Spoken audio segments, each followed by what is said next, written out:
بسم اللہ الرحمن الرحیم۔ السلام علیکم۔ سیدنا ابو سعید خدری رضی اللہ تعالیٰ عنہ سے روایت ہے، رسول اللہ صلی اللہ علیہ وآلہ وسلم نے فرمایا، تم سے پہلے ایک شخص تھا جس نے 99 خون کیے تھے۔ اس نے دریافت کیا کہ زمین کے لوگوں میں سب سے زیادہ عالم کون ہے؟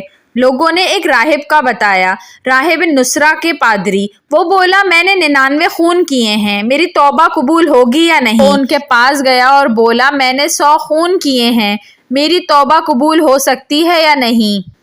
وہ بولا، ہاں ہو سکتی ہے۔ اور توبہ کرنے سے کون سی چیز مانے ہے؟ تو فلاں ملک میں جا، وہاں کچھ لوگ ہیں جو اللہ کی عبادت کرتے ہیں، تو بھی جا کر ان کے ساتھ عبادت کر اور اپنے ملک میں مت جا، وہ برا ملک ہے۔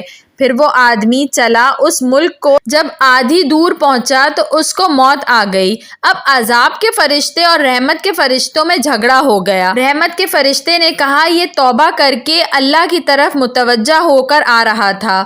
عذاب کے فرشتوں نے کہا، اس نے کوئی نیکی نہیں کی۔ آخر ایک فرشتہ آدمی کی صورت میں بن کر آیا اور انہوں نے اس کو مقرر کیا اس جھگڑے میں فیصلہ کرنے کے لیے۔ اس نے کہا، دونوں ملکوں تک ناپو اور جس ملک کے قریب ہو وہ وہیں کا ہے۔ ناپا تو وہ اس ملک کے قریب تھا جہاں کا ارادہ رکھتا تھا۔ آخر رحمت کے فرشتے اس کو لے گئے۔ قتادہ نے کہا، ہم سے بیان کیا لوگوں نے کہ جب وہ مرنے لگا تو اپنے سینے کے بل بڑھا تاکہ اس ملک کے نزدیک ہو جائے۔